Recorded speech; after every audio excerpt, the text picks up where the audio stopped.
Hello दोस्तों, आज की कहानी बेहद रोमांटिक है। कहानी का फुल मजा लेने के लिए प्लीज लास्ट तक बने रहें।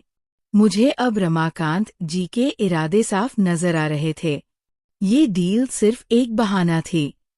असली वजह तो ये थी कि वो अपने दोस्त की पत्नी के साथ रात गुजारना चाहते थे। मेरे पति सुदेश ने हार को बर्दाश्त करने के लिए एक और पैक बनाया और पी गए। वो अब हद से ज्यादा टल्ली हो चुके थे। इसी बात का फायदा रमाकांत ने उठाया और सुदेश को एक और बाजी खेलने को कहा। रमाकांत ने शर्त रखी कि अगर इस बार सुदेश जीता तो मैं कपड़े पहन लूंगी, और अगर रमाकांत जीता तो मुझे उसके साथ रात गुजारनी होगी। सुदेश को कुछ होश नहीं था। वो बस रमाकांत की हाँ में हाँ मिला रहा था। मैंने रमाकांत जी को समझाने की कोशिश की कि ऐसा मत कीजिए, पर वो बोले, भाभी आप डरो मत। मुझे पक्का यकीन है कि इस बार सुदेश ही जीत जाएगा। और ये बोलकर वो हंसने लगे। रमाकांत जी ने इस बार पत्ते बांटे और गेम दोबारा से शुरू हुआ। सुदेश ने नशे की हालत में पत्ते उठाए और खेलना शुरू किया। रमाकांत जी ने एक और पैक बनाकर सुदेश को दे दिया। मुझे समझ आ रहा था कि वो सुदेश को बेहोश करना चाहते हैं। सुदेश ने अपना छठा पैक पिया और गेम शुरू किया। सुदेश उल्टी सीधी चालें चल रहा था। मुझे अब डर लगने लगा था। मेरे पैर कांप रहे थे। खेलते खेलते सुदेश नशे से बेहोश हो गए। रमाकांत जी ने बोला, भाभी सुदेश बेहोश हो गया है, अब इस गेम को आप पूरा करो। मैंने कहा नहीं, मुझे ज्यादा खेलना नहीं आता। तो रमाकांत जी बोले, ठीक है, फिर हम दोनों बिस्तर पर चलते हैं। मैं आपको वहां पूरा गेम सिखा दूंगा। हेलो दोस्तों, स्वागत है आप सभी का हमारी एक और रोमांचक कहानी में। उम्मीद करती हूँ आपको ये कहानी बेहद पसंद आएगी। दोस्तों में निशा शर्मा वापस आई हूँ अपनी एक और दास्तां के साथ। इस बार सोचा क्यों ना आपको अपनी पुरानी जिंदगी की सैर करवाऊं। जैसा कि आप सभी को पता है कि मेरी उम्र 35 साल है, मगर दिखने में मैं अभी भी सिर्फ 25 से 26 साल की लड़की की तरह ही लगती हूँ। मैंने खुद को काफी मेंटेन किया हुआ है। मैं काफी रंगीन मिजाज की औरत हूँ। पहले मेरी जिंदगी ऐसी नहीं थी। मेरी दूसरी शादी के बाद मेरी जिंदगी को मैंने पूरा बदल दिया। ये कहानी तब की है जब मेरी पहली शादी हुई थी। उस टाइम मैं साड़ी ही पहना करती थी और घर पर ज्यादा समय में गाउन में रहना पसंद करती थी। तो जैसा कि मैंने बताया, मेरी पहली शादी हुई थी। पति का नाम सुदेश था। मेरे पति सुदेश और मैं मुंबई में रहते थे और मेरे ससुराल वाले पुणे में रहते थे। मेरे पति का मुंबई में ही बिजनेस था। उस समय मेरी पहली शादी को सिर्फ 7 महीने ही हुए थे। सुदेश मुझे रोज प्यार करते थे, मगर इन 7 महीनों में वो मुझे बहुत ही कम बार खुशी दे पाए थे। वो सिर्फ अपनी खुशी जितना ही काम करते। मेरी खुशी से उन्हें कोई लेना देना नहीं था। मैं अपने पति से बहुत डरती थी। वो सख्त मिजाज नहीं थे, मगर फिर भी मुझे उनसे डर लगता था। इसलिए मैंने किसी गैर मर्द से रिश्ता नहीं बनाए थे। मगर फिर एक हादसा हुआ और मेरी जिंदगी बदल गई। उसके बाद मैंने खुद के लिए जीना शुरू कर दिया। नवंबर महीने की बात है। एक दिन मेरे पति शाम को ऑफिस से आते समय अपने एक दोस्त को अपने साथ घर ले आए। मैं उन्हें पहले से ही जानती थी। उनका नाम रमाकांत था। वो लिविंग रूम में आ गए और वहीं पर बैठ गए। मैंने दोनों के लिए जूस लाकर दिया। दोनों ने जूस पिया। हम तीनों बैठकर बातें करने लगे। मैं सुदेश के साथ ही बैठी थी। सुदेश फिर कुछ ऑफिस की बातें करने लगे। फिर पति ने मुझे ड्रिंक पिलाने को कहा। साथ ही ताश के पत्ते भी मंगवा लिए। मैंने बोतल लाकर रख दी और ग्लास के साथ ही पत्ते भी दे दिए। पति ने पैक बनाए और दोनों पत्ते बांटकर खेलने लगे।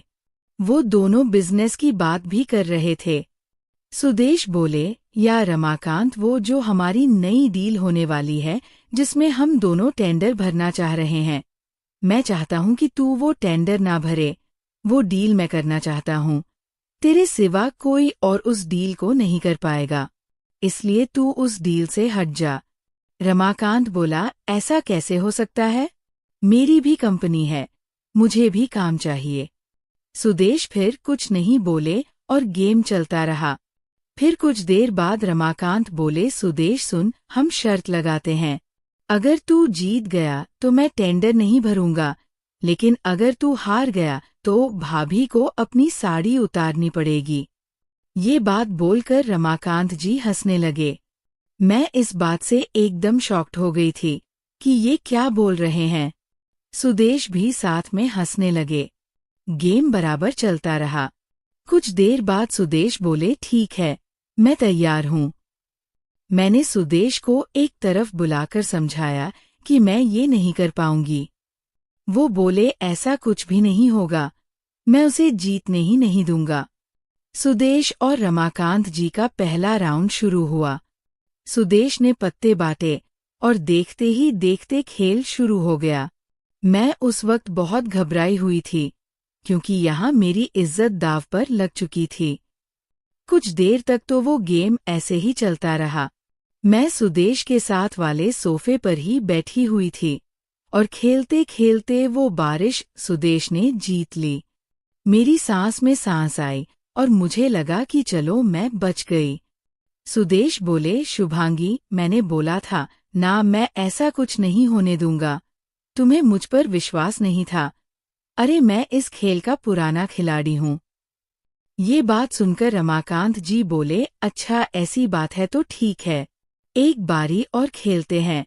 इस बार हमारी दूसरी डील को मैं दांव पर लगाता हूँ। अगर इस बार तुम जीते तो ये डील भी तुम्हारी, अगर मैं जीता तो भाभी मेरी। मैं रमाकांत जी की ये बात सुनकर दंग रह गई थी। मैं समझ गई थी कि उन्होंने अपनी हारी हुई डील को वापस लेने के लिए शर्त नहीं लगाई थी। मुझे साफ साफ समझ आ रहा था कि वो मुझे पाना चाहते थे या मुझे प्यार करना चाहते थे। उनकी आंखों में मुझे मेरे लिए बेताबी साफ दिखाई दे रही थी। रमाकांत जी सोफे पर बैठे बैठे मुस्कुरा रहे थे, मगर मेरे पति को ये बेताबी दिखाई नहीं दे रही थी। उन्हें सिर्फ अपनी डील दिखाई दे रही थी। सुदेश ने बोला, ठीक है, मैं राजी हूँ। मैंने सुदेश को रोकने की कोशिश की, मगर वो नहीं रुके। दोनों ने खेलना शुरू किया। मैंने दूसरे पैक बना दिए थे। इस बार मुझे अधिक घबराहट हो रही थी कि अगर सुदेश नहीं जीते तो क्या होगा। ये पारी 7-8 मिनट तक चलती रही और अचानक रमाकांत जी के चेहरे पर मुस्कुराहट आई और उन्होंने अपने पत्ते दिखाए। उनके पत्ते इस बार बन चुके थे और मेरी सांसें एकदम रुक चुकी थी। दिल तेजी से धड़क रहा था। सुदेश का चेहरा भी उतर चुका था। सुदेश अब हार चुके थे और रमाकांत जी वो गेम जीत गए थे।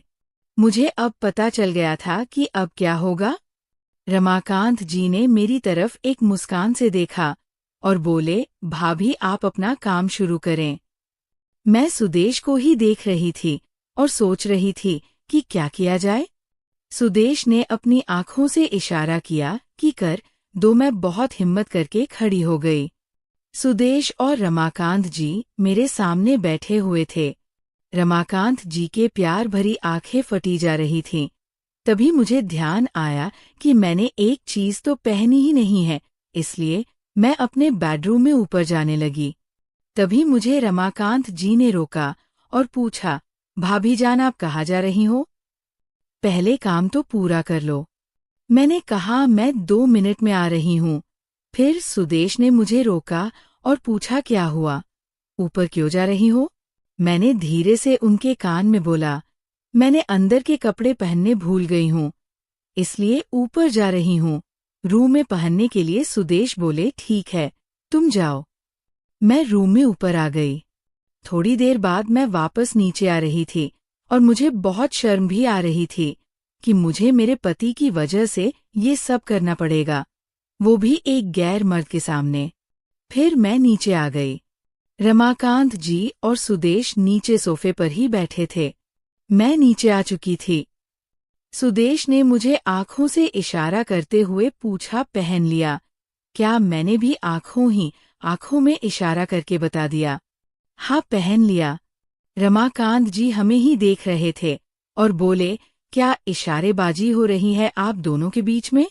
मैंने बोला, कुछ नहीं, बस यूं ही।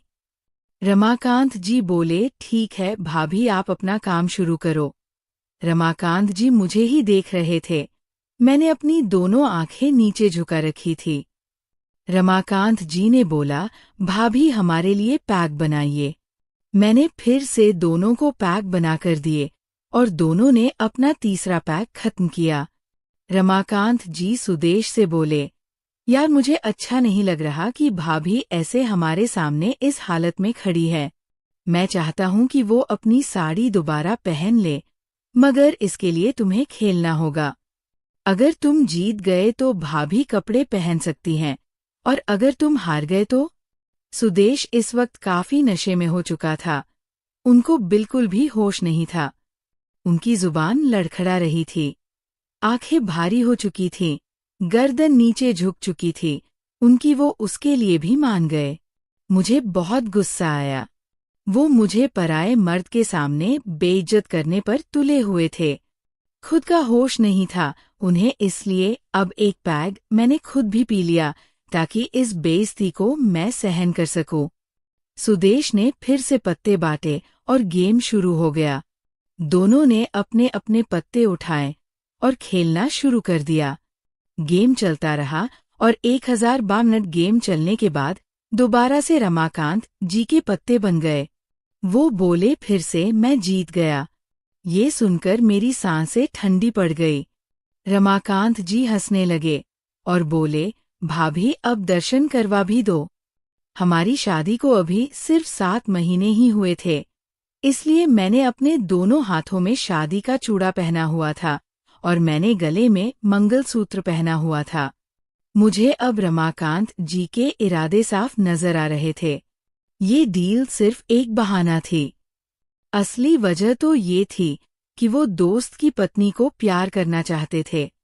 सुदेश ने हार को बर्दाश्त करने के लिए एक और पैक बनाया और पी लिया। वो अब हद से ज्यादा टल्ली हो चुका था। इसी बात का फायदा रमाकांत ने उठाया और सुदेश को एक और बाजी खेलने को कहा। रमाकांत ने शर्त रखी कि अगर इस बार सुदेश जीता तो मैं कपड़े पहन लूंगी, और अगर रमाकांत जी जीते तो मुझे उनके साथ एक रात गुजारनी होगी। सुदेश को कुछ होश नहीं था। वो बस रमाकांत की हाँ में हाँ मिला रहा था। मैंने रमाकांत जी को समझाने की कोशिश की कि ऐसा मत कीजिए, पर वो बोले, भाभी आप डरिए मत। मुझे पक्का यकीन है कि इस बार सुदेश ही जीतेगा, और ये बोलकर वो हंसने लगे। रमाकांत जी ने इस बार पत्ते बांटे और गेम दोबारा से शुरू कर दिया। सुदेश ने नशे की हालत में पत्ते उठाए और खेलना शुरू किया। रमाकांत जी ने एक और पैक बनाकर सुदेश को दिया। मुझे समझ आ गया था कि वो सुदेश को बेहोश करना चाहते हैं। सुदेश ने अपना छठा पैक पिया और गेम शुरू किया। सुदेश उल्टी सीधी चल रहा था। मुझे अब डर लगने लगा था। मेरे पैर कांप रहे थे। खेलते खेलते सुदेश नशे में बेहोश हो गए। रमाकांत जी ने बोला, भाभी सुदेश बेहोश हो गया है, अब इस गेम को आप पूरा कीजिए। मैंने कहा, नहीं मुझे ज्यादा खेलना नहीं आता। तब रमाकांत जी बोले, ठीक है, फिर हम दोनों बिस्तर पर चलते हैं, मैं वहां सिखा दूंगा आपको। मैं रमाकांत जी का इशारा समझ गई थी कि वो क्या बोलना चाह रहे हैं।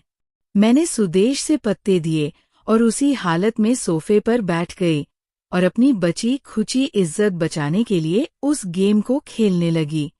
गेम लगभग खराब हो चुका था और खेलते खेलते रमाकांत जी के पत्ते फिर से बन गए और इस बार मैं हार गई। रमाकांत जी हंसने लगे जोर जोर से। मेरा चेहरा उतरा हुआ था। बिल्कुल मुझे पता चल गया था कि अब क्या होने वाला है, वो भी एक गैर मर्द के साथ। सुदेश बिल्कुल बेहोश पड़े हुए थे। रमाकांत जी उठकर मेरे पास आए। मेरी गर्दन नीचे झुकी हुई थी। रमाकांत जी बोले, चले हम दोनों अब बेडरूम में। भाभी जी, मैंने बोला प्लीज ये खेल यहीं पर खत्म कर दीजिए आप। तब रमाकांत जी बोले, कुछ नहीं होगा, चलो ना तुम मेरे साथ ऊपर। रमाकांत मेरा हाथ पकड़कर मुझे बेडरूम तक ले आए। हम दोनों मेरे बेडरूम में आ गए थे। हमारे बेडरूम में आते ही हमारा कुत्ता शेरू रमाकांत जी को देखकर भौंकने लगा। मैं शेरू के पास गई और शेरू को पुचकारते हुए उसे चुप करवाने लगी। रमाकांत जी भी शेरू के पास आ गए और उसके सर पर हाथ फेरकर उसके सर को सहलाने लगे। शेरू भी अब कुछ देर में रमाकांत जी से रूबरू हो चुका था। रमाकांत जी ने दरवाज़ा हल्का सा बंद कर दिया। रात के लगभग 11 बजने वाले थे। रमाकांत जी बोले, निशा तुम परेशान मत हो, मैं ऐसा वैसा कुछ नहीं करने वाला। ये सिर्फ तुम्हारे पति को सबक सिखाने के लिए किया गया था। उसे खुद पर बहुत ज्यादा ओवर कॉन्फिडेंस है और घमंड भी। मैं बस यही तोड़ना चाहता था, इसलिए बस ये सब नाटक किया। मेरा ऐसा कुछ करने का इरादा नहीं है। उनकी ये बात सुनकर मैं दंग रह गई कि कोई ऐसा कैसे कर सकता है। एक जवान औरत खड़ी है उसके सामने, वो भी इस हालत में, और वो कुछ नहीं करना चाहता। मुझे खुद समझ नहीं आ रहा था कि आखिर क्या हुआ। रमाकांत जी ने मुझसे बोला, तुम अब आराम करो निशा, मैं अब चलता हूँ। वो मुड़कर जाने लगे। वो गेट के पास पहुंचे ही थे कि मुझे न जाने क्या हुआ। मैं भागी और उनके गले लग गई। अब मैं खुद चाह रही थी कि रमाकांत जी मुझे प्यार करें। रमाकांत जी बोले, निशा ये सब क्या है? ये गलत है, मैं तुम्हारे साथ ये नहीं कर सकता। मैं रमाकांत जी से बोली, गलत मेरे साथ तब हो रहा था जब मुझे मेरे पति ने दाव पर लगाया था और आप भी उसमें शामिल थे, मगर इस वक्त मैं खुद चाहती हूँ कि आप मुझे प्यार करें। रही बात गलत सही की, तो हम दोनों ये बात किसी को नहीं बताएंगे। ये बात हम दोनों के बीच ही रहेंगी। आप एक मर्द हो और मैं एक औरत। एक दूसरे की जरूरत को पूरा करना हमारा फर्ज है। रमाकांत जी मुस्कराए। मैं समझ गई कि अब प्यार के लिए मुझे तैयार होना होगा। उस रात मैंने रमाकांत जी के साथ मिलकर अपने दिल की सारी हसरतें पूरी की थी। दोस्तों, ये थी आज की कहानी। आपकी क्या राय है? इस कहानी पर हमें कमेंट में जरूर बताएं। वीडियो अच्छी लगे तो लाइक करें, शेयर करें, सब्सक्राइब करें। धन्यवाद। दोस्तों, एक लड़के को उसकी माँ शादी करने के लिए जिद करती है, लेकिन वह जो लड़का था बार बार अपनी माँ से मना करता है कि माँ मैं अभी शादी नहीं करूंगा। लेकिन जो उसकी माँ थी वो अपने जिद पर ही अड़ी हुई थी। अब किसी तरह उस लड़के को अपनी माँ की बात माननी पड़ती है, क्योंकि वो लड़का अपनी माँ के सामने हार गया था। अपनी माँ के कहने पर वो लड़का शादी कर लेता है। दोस्तों, अब दुल्हन को लेकर वो लड़का घर आता है। अब बात आती है सुहागरात की रात। वह लड़का अपनी दुल्हन से कहता है कि देखो, मैं चाहता हूं कि हम दोनों बेबी 8 से 10 साल के बाद करें, क्योंकि मैं आगे की पढ़ाई करना चाहता हूं। अब जो दुल्हन थी उस बात को मान लेती है। अब जो दूल्हा था वो निरोध का यूज करके दुल्हन के साथ सुहाग रात मनाता है। अब इसी तरह से धीरे धीरे वक्त गुजरता है। जब भी उस लड़के को मन करता निरोध का यूज करता और अपनी दुल्हन के साथ वो संबंध बनाया करता। लेकिन दोस्तों, एक रोज की बात है कि जब वो दूल्हा अपनी दुल्हन के साथ संबंध बनाता है तो उस दौरान निरोध फट जाता है और वह दुल्हन जो थी वो प्रेग्नेंट हो जाती है। दोस्तों, उसके बाद क्या होता है, आइए जानते हैं पूरी कहानी इस वीडियो में। आज की कहानी बहुत ही मजेदार है, पर वीडियो में आगे बढ़ने से पहले आप सभी से एक ही रिक्वेस्ट है कि वीडियो को लाइक कर दीजिए और चैनल को भी सब्सक्राइब कर दीजिए। दोस्तों, एक गांव में राजेंद्र नाम का व्यक्ति रहता है। उनके परिवार में उनकी बीवी के अलावा उनका इकलौता बेटा था, जिसका नाम था ध्रुव। दोस्तों, जो राजेंद्र थे उनकी बहुत बड़ी किराने की दुकान थी और वो होलसेलर थे। उनकी जो बिक्री थी वो बहुत अच्छी खासी हुआ करती थी और वह उसी दुकान से अपने परिवार का भरण पोषण किया करते थे। इतना ही नहीं, उनके पास बहुत सारी प्रॉपर्टी भी थी। उनके पास किसी चीज की कोई कमी नहीं थी। दोस्तों, जो राजेंद्र का बेटा था वो पढ़ाई लिखाई में बहुत ही एक्सपर्ट था। वो लड़का हमेशा तेज था पढ़ाई लिखाई में और अपने पढ़ाई में हमेशा वह फर्स्ट आया करता था। इसी वजह से वो अपने बेटे को अच्छे से पढ़ाते लिखा है। अपने बेटे की पढ़ाई में वो कभी भी किसी चीज की कोई कमी नहीं करते हैं और यही वजह थी कि वो कभी अपनी दुकान में बेटे को बुलाते भी नहीं थे। दोस्तों, इसी तरह से धीरे धीरे वक्त गुजरने लगता है। अब जो ध्रुव था वो बड़ा हो जाता है। उसकी उम्र लगभग 23 से 24 साल की हो जाती है, लेकिन उसकी पढ़ाई अभी भी कंप्लीट नहीं हुई थी। दोस्तों, अब एक दिन की बात है कि ध्रुव की मां की तबीयत बहुत खराब हो जाती है। उसकी तबीयत इतनी खराब हो जाती है कि उनको अब ऐसा लगने लगता है कि शायद वो अब नहीं बचेगी। अब एक दिन वो ध्रुव को अपने पास बुलाती है और ध्रुव से कहती है कि बेटा, अब तुम्हारी शादी की उम्र हो गई है, तुम शादी कर लो। आखिर मैं कब तक चूल्हा चौका करूंगी। मैं चाहती हूं कि मेरे घर में भी बहू आ जाए ताकि मुझे इन सब चीजों से छुटकारा मिल जाए। मेरी बहू आएगी तो मेरा भी सेवा करेगी और पूरे घर को संभाल लेगी। दोस्तों, अब जो ध्रुव था वो अपनी मां से कहता है कि मां, तुम्हें तो पता है ना कि मैं आगे की पढ़ाई करना चाहता हूं। मैं आगे चलकर कुछ करना चाहता हूं। अभी मैं शादी नहीं कर सकता। अगर मैं एक बार शादी कर लिया तो फिर मेरी आगे की पढ़ाई छूट जाएगी। लेकिन दोस्तों, जो ध्रुव की मां थी वो एक नहीं सुनती है। वो जिद करने लगती है और अपने बेटे से कहती है कि देखो बेटा, तुम शादी के बाद भी पढ़ाई कर सकते हो, इसमें कोई दिक्कत की बात नहीं है। तुम्हारे पापा तो है ना घर को संभालने के लिए, तो तुम टेंशन क्यों लेते हो? तुम शादी कर लो। लेकिन दोस्तों, ध्रुव अपनी मां से कुछ नहीं कहता है, लेकिन जो ध्रुव की मां थी वो भी अपने पर अड़ी हुई थी। दोस्तों, अब अगले ही दिन ध्रुव की मां अपने भाई को फोन करती है और अपने भाई को फोन करके कहती है कि अपने भांजे के लिए लड़की वगैरह देखो, उसकी शादी नहीं करवानी है। क्या वो हमेशा ऐसे ही रहेगा? अब जो उसका भाई था वो कहता है कि नहीं दीदी, ऐसी बात नहीं है। तुम्हारा बेटा ही तो हमेशा मना करता है कि उसे अभी शादी नहीं करनी है, आगे की पढ़ाई करनी है। तो ऐसे में मैं क्या कर सकता हूं? मेरे पास तो बहुत रिश्ते आते हैं ध्रुव के लिए। अगर तुम कहो तो मैं कल ही आता हूं लड़की वालों को लेकर। अब जो ध्रुव की मां थी वह कह देती है और कहती है कि ठीक है, कल ही आ जाना लड़की वालों को लेकर। दोस्तों, अब इसी तरह से धीरे धीरे अगला दिन भी निकल आता है। अब जो ध्रुव का मामा था वो लड़की के पिता को लेकर उसके घर आ जाता है। ध्रुव की मां अच्छे से जलपान वगैरह कराती है, बैठा है, अच्छे से खातिरदारी करती है। सभी लोग बैठकर एक साथ बातचीत करने लगते हैं। अब जो लड़की के पिता थे उसको घर भी पसंद आ जाता है और लड़का भी, क्योंकि लड़ का बहुत ही अच्छा और शरीफ था, घर भी अच्छा खासा था और लड़के के पिता का जो काम था वो भी अच्छा खासा चल रहा था। अब वहीं पर लड़की के पिता को रिश्ता पसंद आ जाता है। वहीं पर शादी की बात भी फाइनल कर दी जाती है। अब गांव के एक पंडित जी को बुलाया जाता है। लड़का और लड़की दोनों का कुंडली दिखाया जाता है।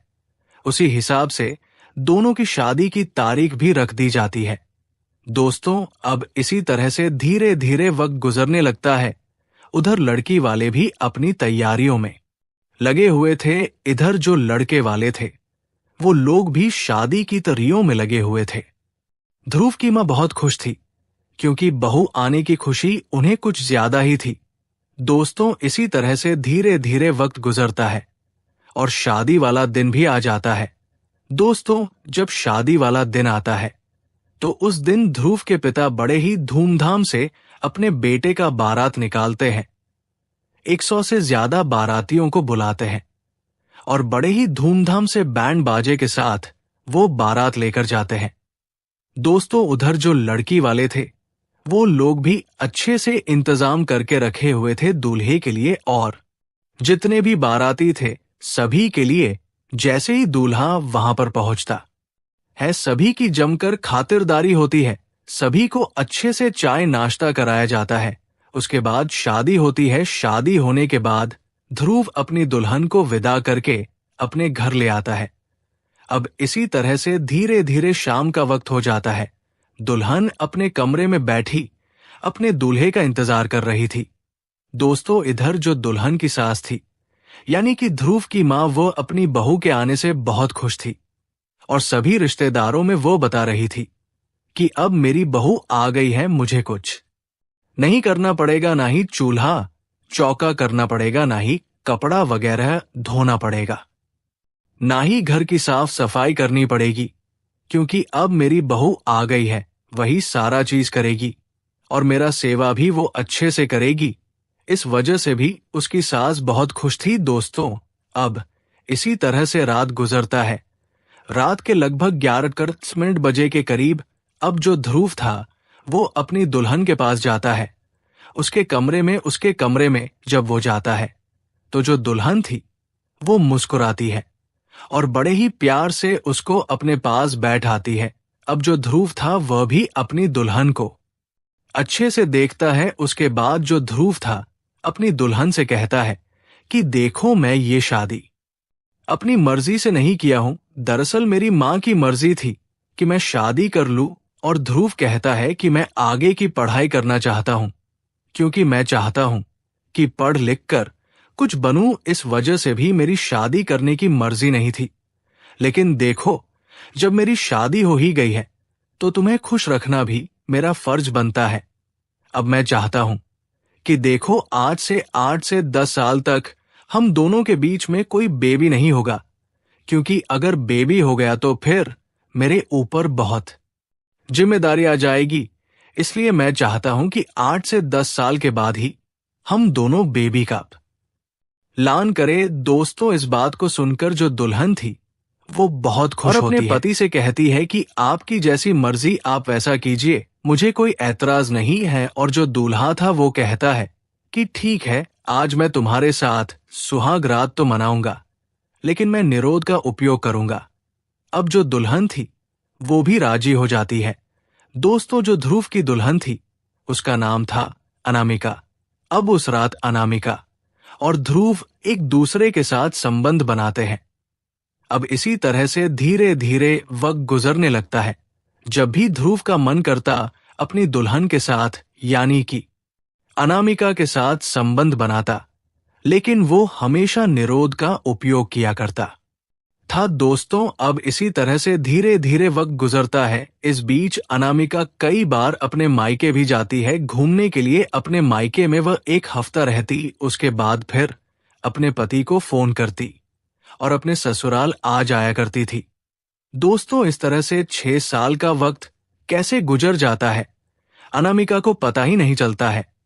दोस्तों, अब एक रोज की बात है कि अनामिका फिर से अपने मायके जाती है, क्योंकि उसके मायके से बुलावा आया हुआ था। उसके किसी रिलेटिव का बर्थडे था। अब अनामिका जाती है वहां पर बहुत सारे लोग आए हुए थे। उसमें अनामिका की बहुत सारी सहेलियां भी थी, जिसकी शादी अनामिका से बाद में हुई थी, और उन सभी के पास बच्चे थे। किसी के 1 बच्चे थे तो किसी के 2 बच्चे थे। अब उसी में से एक सहेली अनामिका को पूछती है कि अंजलि, तुम्हारे कितने बच्चे हैं? दोस्तों, इस बात को सुनने के बाद जो अनामिका थी मायूस हो जाती है और अपना सर नीचे झुका लेती है। अपनी सहेली से वो कहती है कि मेरे पास अभी एक भी बच्चा नहीं है, लेकिन वो वहां पर ज्यादा कुछ नहीं कहती है। अब वहां पर वो बहुत मायूस होती है। कुछ देर खड़ी रहती है, उसके बाद वो अपने घर आ जाती है। घर आने के बाद वह बहुत रोती है, फूट फूट कर। दोस्तों, अब जो अनामिका के घर वाले थे वो लोग भी सवाल जवाब करने लगते हैं। अनामिका की जो अपनी भाभी थी वो भी बहुत तरह के सवाल करती थी और कहती थी कि क्या बात है ननद जी, बच्चा कब कर रही हो? आप बूढ़ी हो जाएंगी तब लेंगी। क्या आपके शादी को तो 6 साल गुजर गए हैं।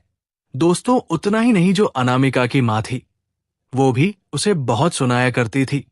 अनामिका की माँ तो ये तक कह चुकी थी कि अगर नहीं हो रहा है तो डॉक्टर के पास जाओ, दिखाओ, चेकअप करवाओ कि आखिर क्या बात है, अभी तक बच्चा क्यों नहीं हो रहा है। लेकिन दोस्तों, किसी को भी अंजलि ये बात नहीं बताती है कि उसके पति को ही अभी बच्चा नहीं चाहिए।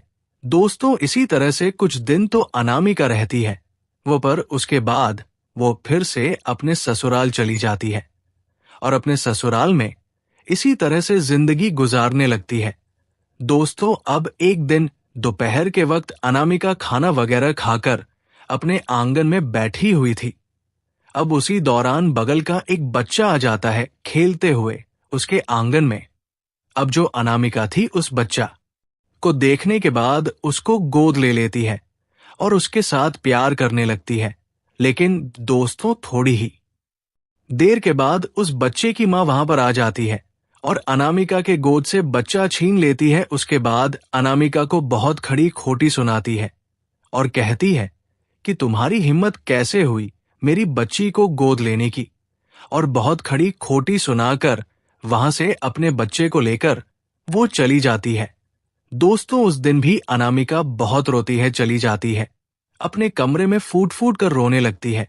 घर के किसी भी सदस्य से वो शिकायत नहीं करती है कि पड़ोस की कोई औरत आई थी और उसे भला बुरा कहकर गई है। दोस्तों, इसी तरह से वक्त गुजरने लगता है। अब 2-3 महीने के बाद ध्रुव का एक बेस्ट फ्रेंड था, उसका बर्थडे पार्टी था।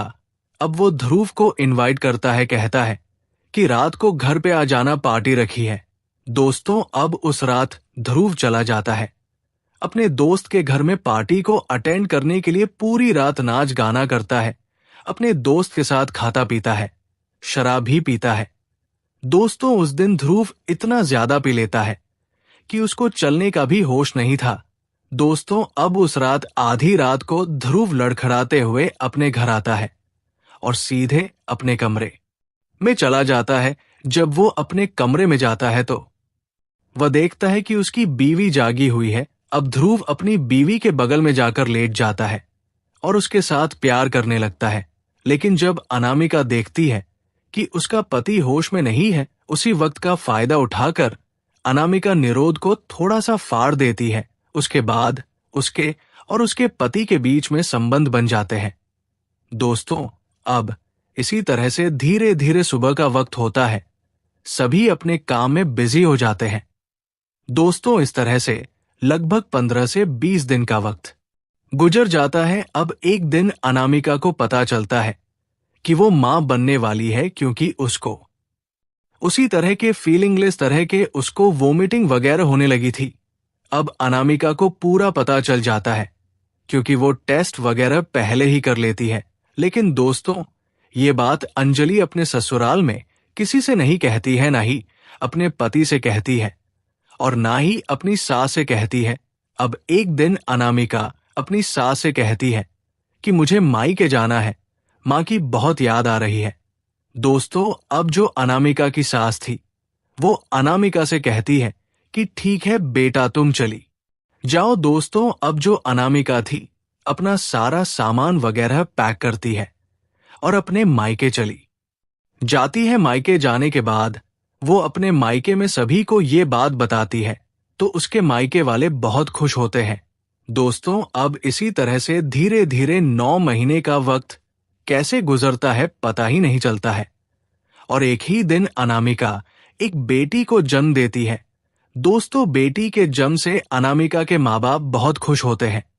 पूरे गांव में वो लोग मिठाइयां बंटवा है, क्योंकि काफी सालों के बाद अनामिका को बच्चा हुआ था। दोस्तों, अब उसके अगले ही दिन अनामिका के जो पापा वो चले जाते हैं।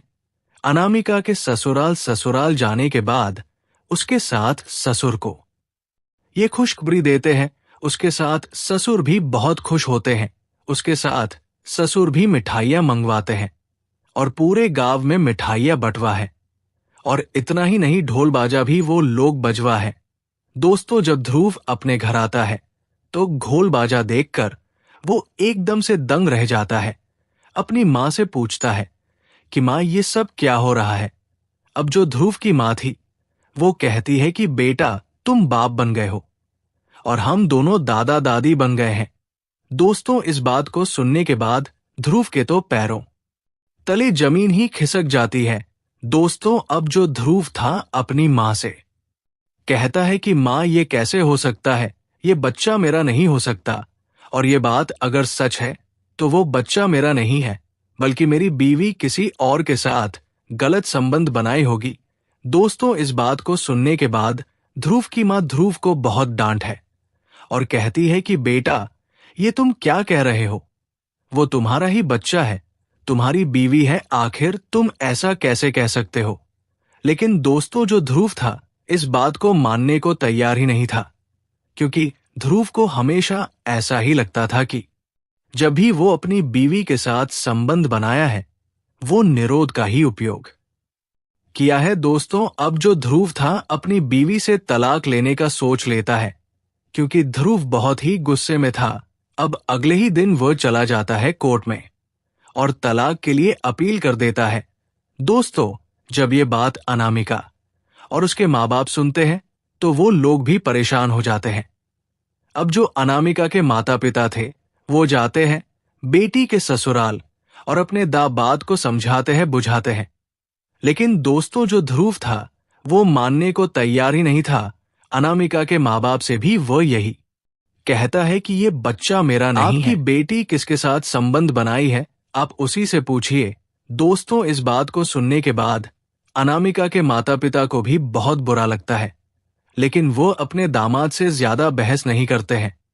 दोस्तों, अब इसी तरह से धीरे धीरे वक्त गुजरने लगता है। अब एक दिन अंजलि और ध्रुव को कोर्ट में बुलाया जाता है। दोस्तों, जब दोनों को कोर्ट में बुलाया जाता है तो जो जज साहब थे वो ध्रुव से पूछते हैं कि बताओ, तुम्हें ऐसा क्यों लगता है कि तुम्हारी बीवी के पास जो बच्चा है वो तुम्हारा नहीं है। दोस्तों, अब जो ध्रुव था वो कहता है कि सर, ये बच्चा मेरा कैसे हो सकता है, क्योंकि जब भी मैं अपनी बीवी के साथ संबंध बनाया हूं मैं हमेशा निरोध का ही इस्तेमाल किया हूं। आखिर ऐसा कैसे हो सकता है। दोस्तों, इतना कहने के बाद जो ध्रुव था वो चुप हो जाता है। अब जो जज साहब थे वो अनामिका से पूछते हैं कि अनामिका, तुम बताओ आखिर सच क्या है। दोस्तों, अब जो अनामिका थी वो भी कहती है कि जज साहब, मैं क्या कहूं, मैं जो भी कह रही हूं वो बिल्कुल सच है।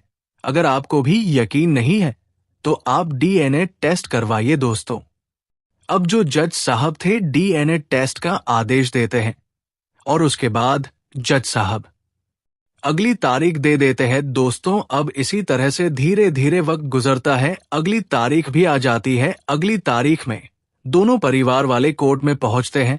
अनामिका और ध्रुव भी वहां पर पहुंचता है।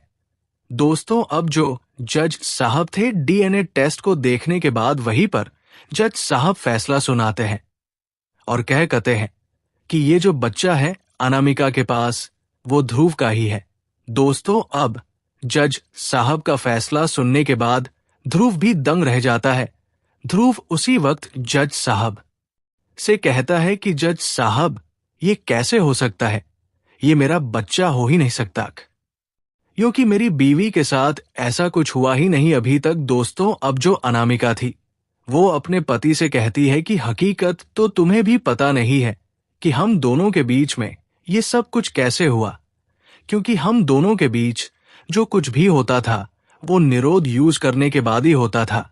एक बात तुम्हें याद होगा कि तुम एक दिन अपने दोस्त के पार्टी में गए थे रात के वक्त और तुम आधी रात को घर आए थे। तुम्हें अच्छे से याद नहीं होगा क्योंकि तुम उस दिन होश में नहीं थे। जब तुम घर आए तो मैं जागी हुई थी और तुम मेरे करीब आ गए, मेरे साथ तुम प्यार करने लगे और मेरे साथ उस दिन तुम संबंध भी बनाए थे। उसी दौरान मैं निरोध को थोड़ा सा फाड़ दी थी और उसी की वजह से मैं प्रेग्नेंट भी हो गई थी। दोस्तों, जब ये बात ध्रुव सुनता है तब जाकर उसे एहसास होता है कि हाँ, ये मेरा ही बच्चा है। दोस्तों, अब जो ध्रुव था वो अपनी बीवी अनामिका से पूछता है कि अनामिका, आखिर तुमने ऐसा क्यों किया, अब जो अनामिका थी, वो कहती है कि मैं क्या करती हूँ, बहुत सारे लोगों से मैं ताने सुन चुकी थी, ससुराल में भी ताने सुनती थी, और जब मैं मायके जाती थी तो आस पड़ोस और घर वालों से भी ताने सुनती थी। कई बार मुझे बहुत बुरी तरह से लोगों ने ताना दिया। इन सब चीजों से मैं बहुत परेशान हो गई थी।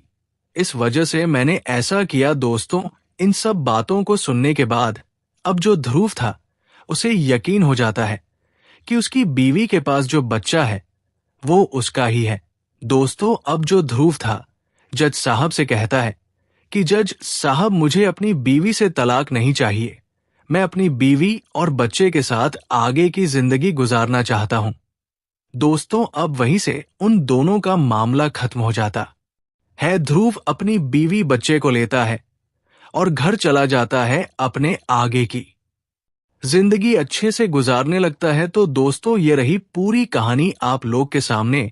ये कहानी आप लोगों को कैसी लगी, अपनी अपनी राय कमेंट सेक्शन में जरूर दीजिए।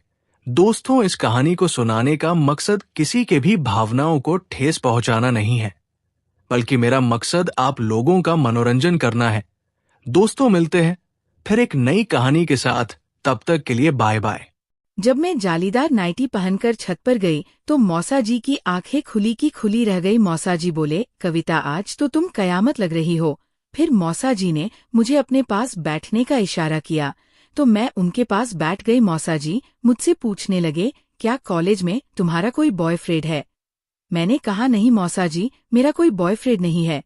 तो फिर मोहल्ले पड़ोस में तो होगा ही, मौसा जी ने पूछा। मैंने कहा, नहीं मौसा जी, मुझे अपनी पढ़ाई से ही कहाँ वक्त मिलता है।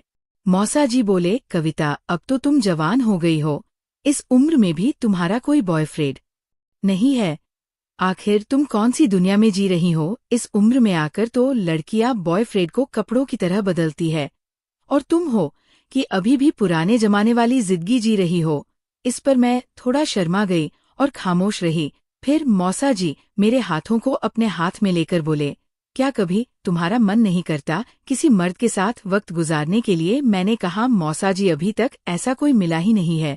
मौसा जी कहने लगे, अच्छा तो ये बताओ मैं तुम्हें कैसा लगता हूँ? मैंने कहा, मौसा जी, आप तो बहुत ही ज्यादा है, डसम है।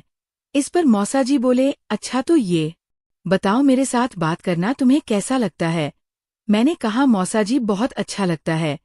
इतना सुनकर मौसा जी के चेहरे पर एक शैतानी मुस्कुराहट छा गई और उन्होंने मुझे अपनी आगोश में ले लिया। मेरा भी दिल अदर से मचल रहा था, मैं भी खुद पर काबू नहीं कर पाई। और फिर उस रात हम दोनों ने मिलकर, हेलो दोस्तों, स्वागत है आप सभी का हमारी एक और रोमांचक कहानी में। उम्मीद करती हूँ आपको ये कहानी बेहद पसंद आएगी। दोस्तों, मेरा नाम कविता है और मैं अभी कॉलेज में पढ़ाई कर रही हूँ। जून का महीना था, मेरे स्कूल में छुट्टियां चल रही थी। इन्हीं छुट्टियों में जून के महीने में शादियों भी मौसम चल रहा था।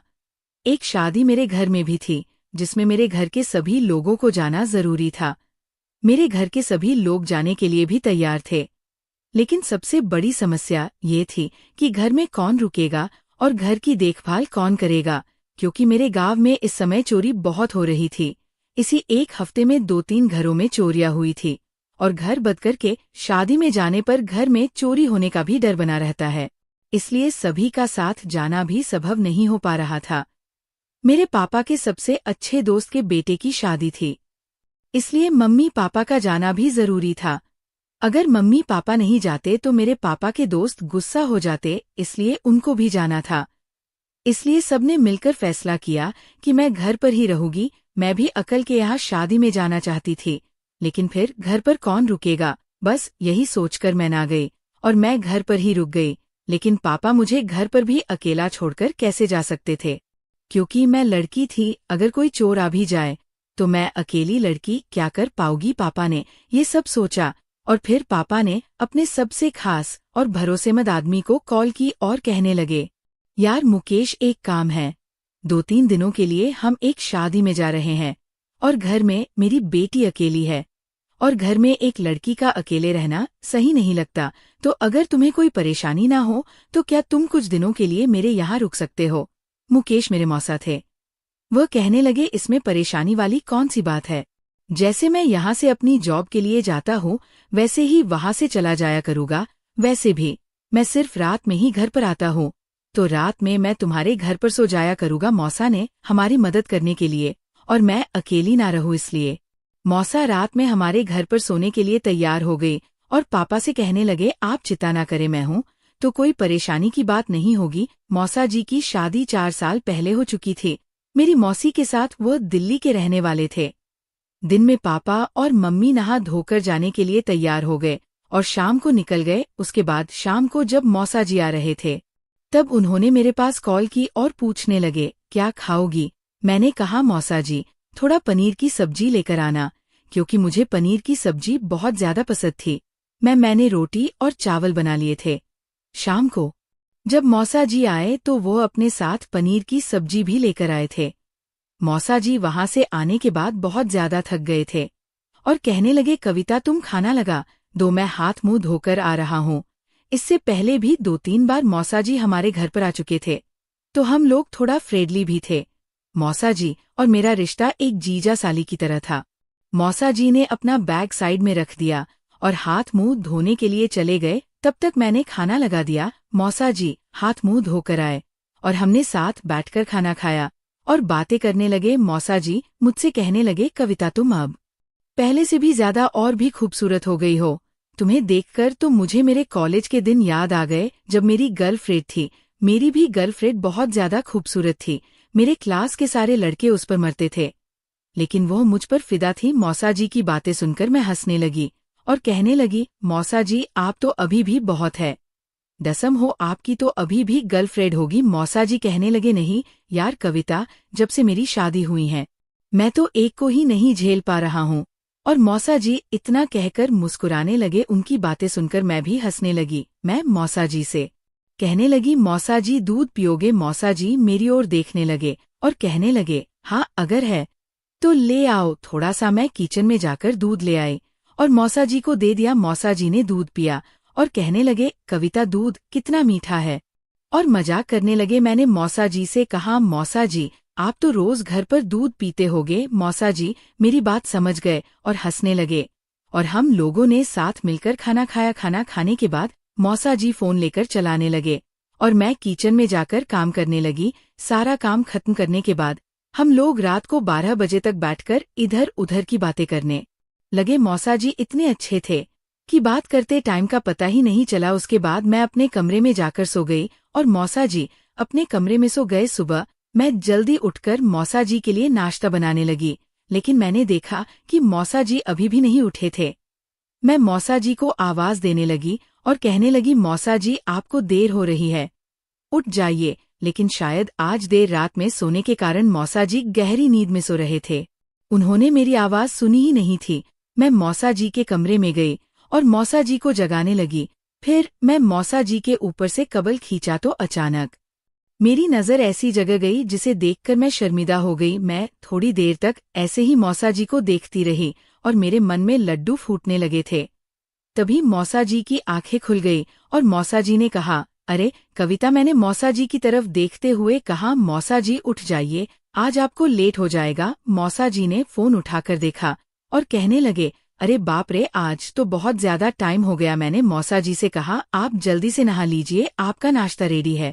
मौसा जी बाथरूम में गए और नहा धोकर जल्दी से बाहर आ गए। मौसा जी ने जल्दी जल्दी में नाश्ता किया और मैंने उनका टिफिन पैक कर दिया और शाम को क्या बनेगा मैंने ये भी पूछ लिया। उसके बाद मौसा जी अपने ऑफिस के लिए निकल गए। उसके बाद मैं घर की साफ सफाई की ओर चल दी। साफ सफाई करने के बाद मैं नहाने चली गई। मैं नहाकर फिर से तैयार होकर नाश्ता किया और उसके बाद कुछ देर आराम किया। आज घर में कोई नहीं था तो पूरा घर सुना सुना लग रहा था। बिल्कुल भी अच्छा नहीं लग रहा था। समझ में नहीं आ रहा था कि क्या करूं। दोपहर के 2 बज रहे थे। मैंने सोचा थोड़ी देर पढ़ाई कर लेती हूं। 4 बजे तक मैंने पढ़ाई की। उसके बाद फोन चलाने लगी। फोन चलाते चलाते कब सो गई कुछ पता ही नहीं चला। उसके बाद में 1 घंटे के बाद उठी तो देखा कि मौसा जी के भी आने का समय हो गया था। सोते सोते मैं पूरी पसीने में भीग चुकी थी तो मैंने सोचा चलो नहा लेती हूँ। मैं नहाकर आज ब्लैक कलर की एक खूबसूरत सी शॉर्ट ड्रेस पहन ली थी। वो ड्रेस मेरी फेवरेट ड्रेस थी। वो मेरे शरीर पर पूरी तरह से फिट थी। उसके बाद मैंने थोड़ा सा मेकअप किया। तब तक मौसा जी भी आ गए। मुझे आवाज दी तो मैं कमरे से बाहर आई। जैसे ही मैं बाहर आई तो मौसा जी मुझे देखते ही रह गए और कहने लगे, अरे वाह कविता, आज तो तुम कमाल की लग रही हो। तुम्हें देखकर मुझे जवानी के दिन याद आ गए। मैंने महसूस किया और देखा कि मौसा जी मुझे एक अलग ही नज़र से देख रहे थे। अचानक मेरी नज़र फिर से उस जगह पर गई जिसे देखकर मैं शर्मिंदा हो गई, लेकिन मौसा जी ने उसे बैग के पीछे छिपा रखा था। मौसा जी मेरी तरफ बड़े ही ध्यान से देख रहे थे। मुझे बहुत अच्छा लग रहा था। मेरा मन कर रहा था कि अभी मौसा जी मुझे अपनी बाहों में भर ले। मौसा जी के मुंह से तारीफ सुनक मैं अदर मगन होने लगी थी, जैसे किसी ने आग लदी हो। लेकिन मैं फिर भी शांत रही क्योंकि वह मेरे मौसा जी थे। उसके बाद मौसा जी मुझसे कहने लगे, कविता मैं हाथ मुंह धोकर तैयार हो जाता हूँ, तुम खाना लगा दो। मैंने कहा ठीक है मौसा जी, लेकिन उसके लिए खाना बनाना पड़ेगा। अभी मैंने खाना नहीं बौसा, ठीक है। तक मैं आ रहा था। मैंने कहा ठीक है मौसा जी वही सोफे पर बैठकर आराम करने लगे और मैं खाना बनाने के लिए किचन में चली गई। मौसा जी जहाँ सोफे पर बैठे हुए थे वहां से किचन साफ साफ दिखाई दे रहा था। मैंने बार बार पीछे पलटकर देखा तो मौसा जी की नज़र मुझ पर ही टिकी हुई थी। उनका इस तरह से देखना मुझे बहुत ही अच्छा लग रहा था, क्योंकि मौसा जी इससे पहले भी 2-3 बार घर आ चुके थे तो मेरे साथ काफी खुलकर बातें किया करते थे और मुझे उनके साथ वक्त गुजारना अच्छा लगता था। इसलिए मुझे उनका इस तरह से देखना भी अच्छा लग रहा था। मैं खाना बना रही थी तभी लाइट चली गई। ऊपर से इतनी गर्मी थी कि मैं पूरा पसीने में भीगी हुई थी और अब अंधेरा भी हो गया था। तब तक मौसा जी अपने फोन की टॉर्च ऑन करके किचन में आ गए और मुझसे कहने लगे, कविता आज गर्मी बहुत ज्यादा है। मैंने कहा हाँ मौसा जी, और अब तो लाइट भी चली गई है। मेरे घर में इन्वर्टर भी नहीं है। इसलिए मौसा जी ने मुझे टॉर्च दिखाई और मैंने एक मोमबत्ती जलाकर किचन में रख दी। मौसा जी कहने लगे, कविता तुम पसीने में पूरी भीग चुकी हो, तो क्या मैं तुम्हारी थोड़ी बहुत मदद कर सकता हूँ? मैं भी बहुत परेशान थी, इसलिए मैंने हाँ कह दिया। मौसा जी खाना बनाने में मेरी मदद करने लगे थे। मैंने और मौसा जी ने मिलकर खाना बनाया और बातें करते रहे। थोड़ी ही देर में लाइट भी आ गई। मौसा जी मेरी तरफ देखने लगे क्योंकि पसीने में भीगने की वजह से मेरा वजूद साफ दिखाई दे रहा था। मैं भी अब थोड़ा उनकी तरफ मुड़ गई जिससे कि वो आसानी से मुझे अच्छे से देख सके। फिर मैंने मौसा जी से कहा, मौसा जी आप आराम कर लीजिए, बस खाना तैयार ही होने वाला है। मौसा जी ने मेरी तरफ पखा मोड़ दिया और आराम करने लगे। कुछ देर बाद खाना बनकर तैयार हो गया। किचन में काम करने के बाद मैंने सोचा क्यों ना नहा लिया जाए। मौसा जी सोफे पर बैठे बैठे अपना काम कर रहे थे। मैंने मौसा जी से कहा, मौसा जी मैं नहाने जा रही हूँ। मौसा जी कहने लगे, ठीक है। आज मैंने नहाकर रेड कलर की एक शॉर्ट फ्रॉक पहन ली जो कि मौसा जी ने ही मुझे बर्थडे पर गिफ्ट की थी। आज मैं उस शॉर्ट ड्रेस को पहन कर आई तो मौसा जी की आंखें खुली की खुली रह गई। मौसा जी मुझे देखकर खुश हो गए और कहने लगे, ये तो वही ड्रेस है ना जो मैंने तुम्हें तुम्हारे बर्थडे पर दी थी। मैंने कहा, मौसा जी आपकी दी हुई ड्रेस मुझे बहुत ज्यादा पसंद आई थी। मौसा जी कहने लगे, तुम इस ड्रेस में वाकई एक अप्सरा लग रही हो। मन ही नहीं करता तुमसे नजर हटाने को मन करता है कि तुम्हें इसी तरह देखता रहूं। उनकी बात सुनकर मैं शर्म से सर झुका लिया। फिर मैंने और मौसा जी ने मिलकर खाना खाया और ढेर सारी बातें की और किचन का काम खत्म करके मौसा जी के रूम में उनसे बात करने चली गई। कुछ देर बाद बात करते करते अचानक से जोर से मौसा जी बोले, कविता तुम्हारे कंधे पर कॉकरोच है। इस पर मैं बहुत ज्यादा चौंक गई और घबराते हुए मैं दौड़कर मौसा जी के गले से लिपट गई। मुझे बहुत डर लग रहा था। इस पर मौसा जी हंसने लगे, कहने लगे, अरे पगली मैं तो मजाक कर रहा था, तुम तो सचमुच डर गई। मैंने कहा, मौसा जी ऐसा मजाक फिर कभी मत करना, मुझे कॉकरोच से बहुत ज्यादा डर लगता है। अभी भी मैं मौसा जी के गले लगी हुई थी। मुझे मौसा जी ने अपनी बाहों में समेट कर रखा हुआ था। मैं थोड़ी शर्माते हुए उनसे दूर हो गई। मैंने मौसा जी को सॉरी बोला, लेकिन मौसा जी ने कहा, अरे पगली कोई बात नहीं है, हम दोनों तो दोस्त हैं ना, तो इतना तो चलता है, और वैसे भी मैं तो तुम्हें अपनी छोटी साली मानता हूँ। इतना कहकर मौसा जी मुस्कुरा दिए। उसके बाद मौसा जी बोले, आज तुम यहीं मेरे साथ सो जाओ क्योंकि तुम बहुत ज्यादा डरी हुई हो। इस पर कुछ देर तक मैं सोचने लगी। फिर मैं खामोशी से उनके पास बैठ गई। तभी फिर से एक बार बिजली चली गई। रात के करीब 11 बजे का समय हो रहा था। तब मौसा जी ने अपने मोबाइल की लाइट को ऑन किया। उसके बाद उन्होंने कहा, चलो इससे अच्छा आज छत पर सो जाते हैं। इस बात पर मैं भी मान गई। मौसा जी बिस्तर और मैं मच्छरदानी लेकर छत पर आ गए। छत पर भी बहुत ज्यादा गर्मी थी और बिजली भी अभी तक नहीं आई थी, तो हमारे पास दूसरा और कोई रास्ता नहीं था। कुछ देर लेटने के बाद मेरे बदन में फिर से पसीना निकलने लगा। तब मैंने मौसा जी को बोला, यहाँ भी बहुत ज्यादा गर्मी लग रही है। मौसा जी कहने लगे, अगर तुम बुरा ना मानो तो एक बात कहूँ। मैंने मौसा जी से कहा, कहो। मौसा जी बोले, तुम कोई हल्की फुल्की नाइटी पहन लो, इससे तुम्हें गर्मी भी ज्यादा नहीं लगेगी। मैंने भी यही ठीक समझा, लेकिन मुझे बहुत झंझ महसूस हो रही थी। फिर मैं नीचे गई और मैंने नहाकर एक जालीदार नाइटी पहन ली। जब मैं छत पर आई तो मौसा जी मुझे देखते ही रहे। मौसा जी मुझसे कहने लगे, आज तो तुम्हें देखकर दिल में पता नहीं कुछ हो रहा है। कविता, क्या तुम भी यही महसूस कर रही हो? मैंने कहा, मौसा जी मैं समझी नहीं, आप क्या कहना चाहते हो? मौसा जी कहने लगे, जब भी तुम्हारी मौसी इस तरह की नाइटी मेरे सामने पहन कर आती है तो मैं खुद पर काबू नहीं कर पाता, और आज जब तुम्हें इस तरह के कपड़ों में देखा है तो मेरा मन अदर ही अदर मचल रहा है। क्या तुम समझ सकती हो? ये बात सुनकर मैंने अपनी नजरें नीची कर ली। फिर मौसा जी ने मुझे अपने पास बैठने का इशारा किया तो मैं उनके पास बैठ गई। मौसा जी मुझसे पूछने लगे, क्या कॉलेज में तुम्हारा कोई बॉयफ्रेंड है? मैंने कहा, नहीं मौसा जी, मेरा कोई बॉयफ्रेंड नहीं है। तो फिर मोहल्ले पड़ोस में तो होगा ही? मौसा जी ने पूछा। मैंने कहा, नहीं मौसा जी, मुझे अपनी पढ़ाई से कहाँ वक्त मिलता है। मौसा जी बोले, कविता अब तो तुम जवान हो गई हो, इस उम्र में भी तुम्हारा कोई बॉयफ्रेंड नहीं है। आखिर तुम कौन सी दुनिया में जी रही हो? इस उम्र में आकर तो लड़कियां बॉयफ्रेंड को कपड़ ओ की तरह बदलती है, और तुम हो कि अभी भी पुराने जमाने वाली जिंदगी जी रही हो। इस पर मैं थोड़ी शर्माई और खामोश रही। फिर मौसा जी मेरे हाथों को अपने हाथ में लेकर बोले, क्या कभी तुम्हारा मन नहीं करता किसी मर्द के साथ वक्त गुजारने के लिए? मैंने कहा, मौसा जी अभी तक कोई ऐसा नहीं मिला मुझे। मौसा जी कहने लगी, अच्छा तो ये बताओ मैं तुम्हें कैसा लगता हूँ? मैंने कहा, मौसा जी आप तो बहुत ही ज्यादा है डसम है। मौसा जी बोले, अच्छा तो ये बताओ मेरे साथ बात करना तुम्हें कैसा लगता है? मैंने कहा, मौसा जी बहुत अच्छा लगता है। इतना सुनकर मौसा जी के चेहरे पर एक शैतानी मुस्कुराहट छा गई और उन्होंने मुझे अपनी आगोश में ले लिया।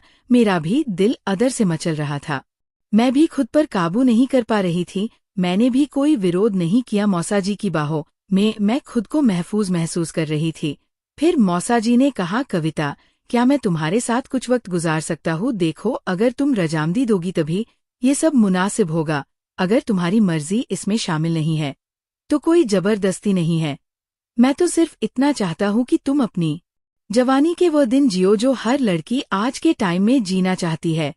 मैंने शर्माते हुए मौसा जी से कहा, मौसा जी जैसा आपको ठीक लगे। इतना सुनते ही मौसा जी बेकाबू हो गए और मुझे वो खुशी देने लगे जिससे मैं अभी तक वंचित थी। थोड़ी देर बाद मुझे भी एहसास होने लगा जैसे मैं 7वें आसमान पर पहुंच चुकी हूँ और हवाओं में उड़ रही हूँ। मौसा जी का साथ मुझे बहुत अच्छा लग रहा था।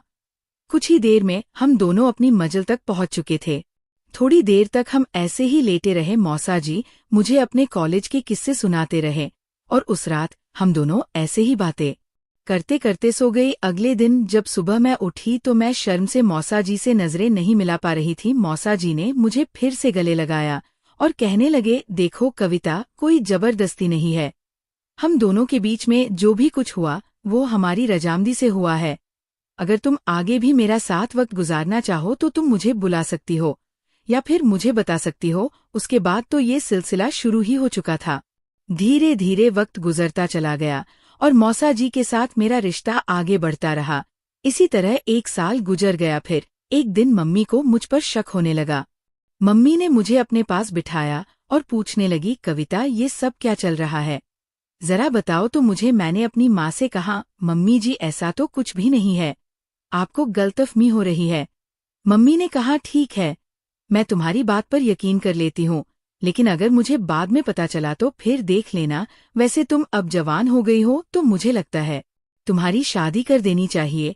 इतना सुनकर मैं बहुत ज्यादा डर गई। शाम को अचानक मौसा जी की कॉल आई। मैंने मौसा जी को सब कुछ बता दिया। मौसा जी ने कहा, तुम्हें फिक्र करने की कोई जरूरत नहीं है, मैं कुछ करता हूँ अगले दिन मौसा जी घर आए और मम्मी से बात करने लगे, कहने लगे दीदी कविता बड़ी हो गई है, मुझे लगता है अब उसकी शादी कर देनी चाहिए। मेरी नज़र में एक लड़का है, लड़का बहुत ही अच्छा है। मेरी माँ ने पूछा लड़का कौन है, तो मेरे मौसा जी ने कहा मेरी बहन का बेटा है। मेरी बहन और बहनोई तो एक हादसे में इस दुनिया को छोड़कर चले गए, वो उनका इकलौता बेटा है। उसकी जॉब बहुत अच्छी है और अकेला ही है, घर परिवार में और कोई नहीं है। इससे अच्छा रिश्ता और कहाँ मिलेगा। मेरी मानो तो दीदी आप वहाँ पर कविता का रिश्ता कर दो, कविता बहुत खुश रहेगी। मेरी मम्मी को भी कोई ऐतराज नहीं था, क्योंकि लड़के में कोई कमी नहीं थी और परिवार में भी कोई नहीं था। इस तरह के रिश्ते के लिए तो माँ बाप तरसते हैं। जब मौसा जी इस बात को कहकर चले गए, तब मैंने गुस्से में मौसा जी के पास फोन किया और कहा ये आपने क्या किया मौसा जी। मौसा जी कहने लगे तुम फिक्र ना करो, वह मेरा भाजा है और बहुत ही भोला है। शादी के बाद भी हमारे रिश्ते में कोई कमी नहीं आएगी। तुम अपने पति के साथ भी खुश रहना, और अगर तुम्हें मेरी कमी महसूस हो तो मुझे भी बुला लिया करना। इतना सुनकर मैं भी खुश हो गई। कुछ दिन बाद मेरी शादी हो गई। मेरा पति नितिन बहुत ही भोला था और मेरी हर खुशी का ख्याल रखता था। मुझे उससे कोई शिकायत नहीं थी। धीरे धीरे वक्त बीतता चला गया, शादी को 1 साल गुजर गया, लेकिन मौसा जी का रिश्ता और मेरा अभी भी बरकरार था। कभी कभी मुझे लगता था कि शायद मैं जो कुछ कर रही हूँ वो बहुत गलत है, क्योंकि अब मेरी शादी हो चुकी है और मैं अपने पति को धोखा दे रही हूँ। लेकिन मुझे मौसा जी के साथ वक्त गुजारना भी अच्छा लगता था। ऐसा नहीं था कि मैं अपने पति से प्यार नहीं करती थी, नितिन भी मुझसे बेहद प्यार करते थे, लेकिन मुझे मौसा जी के साथ वक्त गुजारना भी अच्छा लगता था। पर धीरे धीरे वक्त बीतता चला गया और शादी को 3 साल गुजर गए और अब मेरे एक बेटा पैदा हुआ था।